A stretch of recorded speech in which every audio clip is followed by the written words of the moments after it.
बार बार 4 आ जाने से जो है हमारा वीडियो कट हो जा रहा है ना। खैर कोई बात नहीं। कहता है कि क्रिट विभाजन परिमेयिका दिए गए दो धनात्मक पूर्णांकों ए और बी के लिए ऐसी अद्वितीय पूर्ण संख्याएं अद्वितीय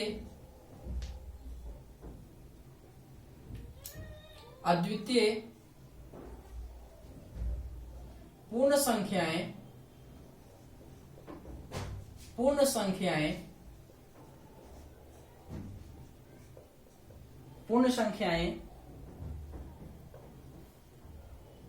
Q एंड R विद्यमान है। Q और R विद्यमान है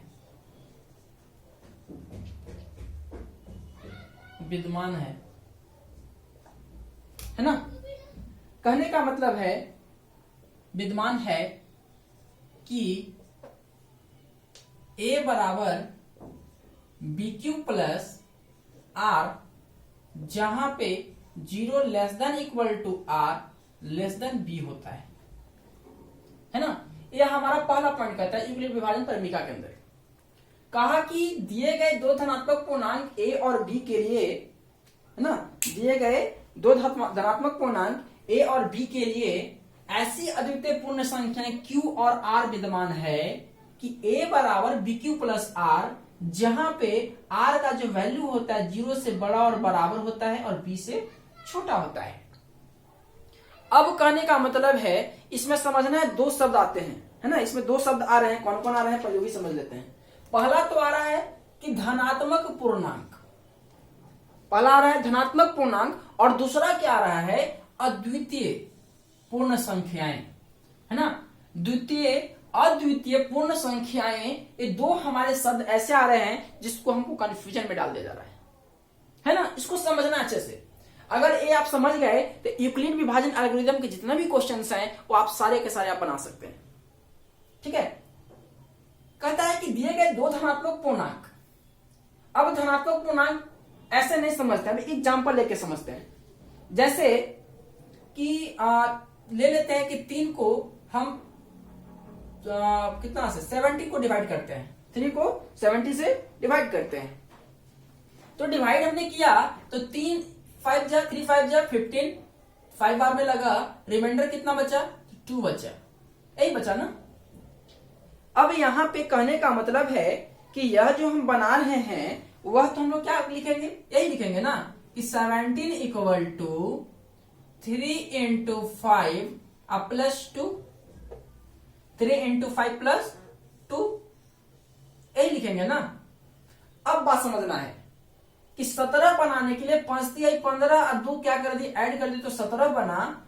यह प्रक्रिया ही हमारा क्या कहलाता है धनात्मक पूर्णांक कहलाता है, जहां पे A और B धनात्मक है। A और B कहने का मतलब है कि A का जो वैल्यू है हमारा ये 3 जो है ना भाजक जो है ना, भाजक को हम लोग क्या कहते हैं A कहते हैं, और जो है भागफल जो आया हमारा उसको क्या कहते हैं कोशिएंट, भागफल जो आया हमारा उसको B कहते हैं। ये दो पूर्ण संख्याएं और जो रिमाइंडर बचता है वो रिमाइंडर को ही हम लोग क्या कहते हैं R कहते हैं। और जो यहाँ 70 बचा वो 70 को हम सॉरी गलती हम लोग बता रहे हैं, ये जो है ना ये B को बतलाता है और 70 को हम लोग B मानते हैं, 70 को B का A कहते हैं। 70 हमारा A को इंडिकेट करता है और यह जो है Q है, कोशिएंट Q का वैल्यू है और नीचे वाला R का वैल्यू है। इसका मतलब है कि हमारा BA बराबर BQ प्लस R, जहां A का वैल्यू हम जो लिखे हैं 17 लिखे हैं, यानी ये हमारा A का जो वैल्यू है हमारा 17 है, V का जो वैल्यू है हमारा 3 है और Q का जो वैल्यू है 5 है और हमारा R का जो वैल्यू है 2 है। यानी कहने का मतलब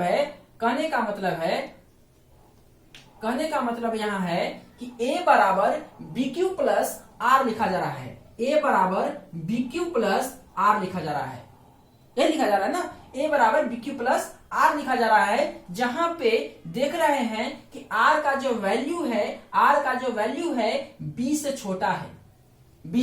छोटा है। अब ध्यान देने की बात है, यहां पे ध्यान दीजिए, यह जो यहां लिखा गया है R लेस देन B, यानी R का जो वैल्यू है B से क्या होना चाहिए छोटा होना चाहिए। आपने किसी भी नंबर को डिवाइड करके देखिएगा, अगर रिमाइंडर अगर हमारा बी से यानी बी से अगर बड़ा मिल जाता है तो एक स्टेप और आगे हम लोग बढ़ते हैं और डिवाइड करते हैं, है ना। इसका मतलब है कि यहाँ पे जो हम लोग देख रहे हैं कि आर लेस देन बी, यानी बी का जो वैल्यू है आर से छोटा होना चाहिए, यानी आर से बड़ा होना चाहिए। यानी कहने का मतलब अगर आर का वैल्यू 2 है तो बी का वैल्यू देखिए 3 मिल रहा है।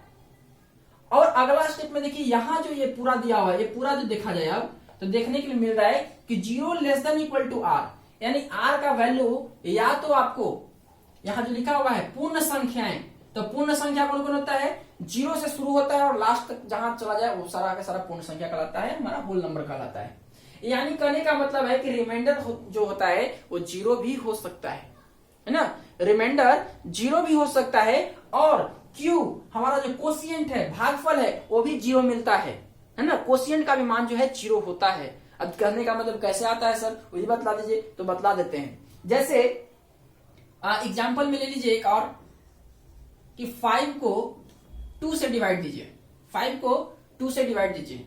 अब डिवाइड एक कटे लगेगा, कितने बार मिलेगा, क्योंकि जो वैल्यू है ए का वो तो छोटा है और बी का वैल्यू बड़ा हो गया, तो हो नहीं सकता है। तो आप क्या कर सकते हैं, 0 एक बार में 0 बार में लगाते हैं, और 0 बार में लगाए तो 0, रिमाइंडर कितना बचा, 2 बचा। अगर आप इसको लिखिएगा, जब इसको आप लिखिएगा तो कैसे लिखिएगा, ऐसे लिखिएगा ना कि 2 बराबर क्या लिखा जाएगा बताइए, 2 बराबर लिखा जाएगा 5 इंटू 0 प्लस 2 लिखा जाएगा, ये लिखा जाएगा ना, 5 इंटू 0 प्लस 2। और देखने को हमको मिला कि यहाँ पे Q का जो वैल्यू है वो 0 के बराबर मिल रहा है, Q का जो वैल्यू है वो 0 के बराबर मिल रहा है, कोशिएंट का वैल्यू 0 आ गया और रिमाइंडर 2 आ गया। लेकिन फिर भी किसी भी केस में आपको देखने को मिल रहा है कि कोशिएंट रिमाइंडर जो होता है वो हमारा बी की वैल्यू से छोटा ही मिल रहा है, भाज्य की वैल्यू से छोटा ही मिल रहा है ना।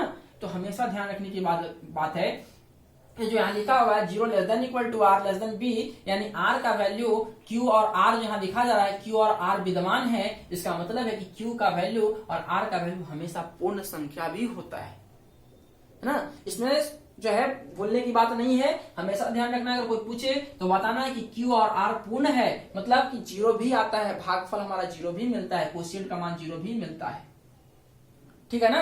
रिमाइंडर भी 0 होता है, जैसे रिमाइंडर को 0 करने के लिए आप देख लीजिए, जैसे आप भाग दीजिएगा, मान लेते हैं ले लेते हैं 2 से 18 को भाग दे दीजिए तो 2 नमा 18, कट गया ना पूरा वैल्यू, ये 0 मिला ना, रिमाइंडर कितना मिला, 0 मिला। इसका मतलब है कि हमको क्या मिला, 18 बराबर कितना हो जाएगा, 2 इंटू 9 प्लस 0 मिलेगा, ये मिलेगा ना, 2 इंटू 9 प्लस 0, यानी हमारा BQ प्लस आर मिलेगा। तो आर का वैल्यू यहाँ देखे तो क्या मिला, आर का वैल्यू क्या मिला, 0 मिला ना, आर का वैल्यू क्या मिला, 0 मिला ना। यही समझना है कि हमारा यही कहता है यूक्लिड विभाजन एल्गोरिथम। और एक चीज बात, अद्वितीय की चर्चा किया जा रहा है, अद्वितीय का मतलब होता है एकलौता, अद्वितीय का मतलब होता है एकलौता, कहने का मतलब जैसे हम लोग कहते हैं ना अपने में चर्चा करते हैं, अरे वो तो एक ही को बेटा है, उसका वैल्यू ज्यादा होगा, तो जस्ट लाइक यहाँ भी वही होता है ना। ये अद्वितीय का मतलब होता है कि वैसी पूर्ण संख्या अद्वितीय होना चाहिए, यानी सिंगल होना चाहिए, है ना। कोई भी अब ये नहीं होना चाहिए कि तुम्हारा जो है इधर से उधर हो जाएगा नंबर। कहने का मतलब है कि जैसे ये जो लिखा हुआ है 17 को तोड़ने के लिए लिख देगा 5 गुना तुम्हारा हो जाएगा 4 गुना 3, अब 12 5 17 यानी 5, ऐसे नहीं हो सकता है। अगर ऐसे हो जाएगा तो यहाँ देखने के लिए मिल रहा है हमको, क्या मिल रहा है कि यहाँ जो वैल्यू है हमारा, यहाँ जो वैल्यू है बी का जो वैल्यू है वो रिमाइंडर से फिर छोटा मिल गया, रिमाइंडर से छोटा मिल गया। तो कभी होता है क्या जल्दी ना, रिमाइंडर हमेशा छोटा होता है ना, बी से हमेशा छोटा होता है। ये सब चीज ध्यान में रखने की बात है, यानी ए बराबर BQ प्लस आर होता है, ए बराबर BQ प्लस आर होता है। और यही हमारा पढ़ना था हमको इसमें कि हमारा किस तरीके से ए बराबर BQ प्लस आर को लिखते हैं, ए बराबर BQ प्लस आर को लिखते हैं, ठीक है। जहां पे 0 से बड़ा और बराबर भी होता है आर का वैल्यू और बी से छोटा होता है ना, ठीक है। अब जो है इसमें बताना क्या है कि जैसे आपका पहला जो चैप्टर इसमें आ रहा है, पहला जो आपका चैप्टर है इसमें आ रहा है, जैसे एग्जांपल के रूप में अगर लेना है तो देखते हैं एक्सरसाइज 1.1 में आते हैं, एक्सरसाइज 1.1 में आते हैं।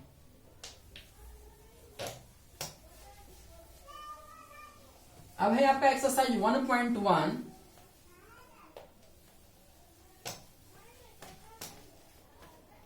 एक्सरसाइज 1.1 जो है हमारा, एक्सरसाइज 1.1 प्रश्नावली 1.1, प्रश्नावली 1.1 ले रहे हैं हम लोग, प्रश्नावली 1.1 ले रहे हैं, जिसमें पहला क्वेश्चन जो आपको दिया है कि निम्नलिखित संख्याओं का एचसीएफ ज्ञात करें, निम्नलिखित संख्याओं का एचसीएफ ज्ञात करें।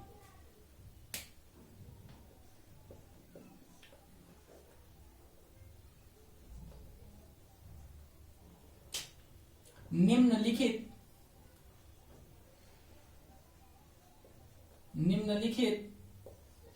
संख्याओं का एचसीएफ ज्ञात करें, महत्तम समावर्तक ज्ञात करें,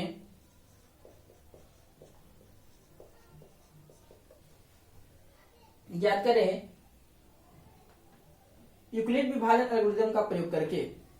ज्ञात करने के लिए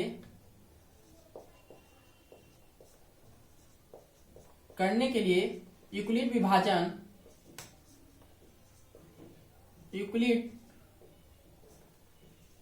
एल्गोरिथम का प्रयोग करें, विभाजन प्रमेय का प्रयोग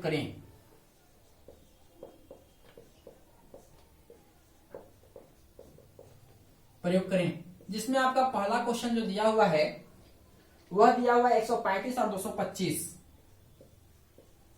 135 और 225। दूसरा क्वेश्चन जो है 2 नंबर जो क्वेश्चन है वो दिया हुआ है 196 और 220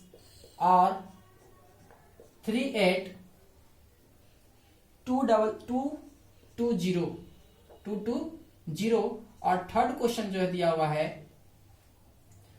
867 और 225 है, 225 है। ये 3 क्वेश्चन है हमारे एक्सरसाइज 1.1 के पहला नंबर। इसके बाद फिर और बताएंगे, कोई बात नहीं। तो देखिए इसमें पहला जो सॉल्यूशन है, पहला नंबर का जो क्वेश्चन है उसका सॉल्यूशन लेते हैं।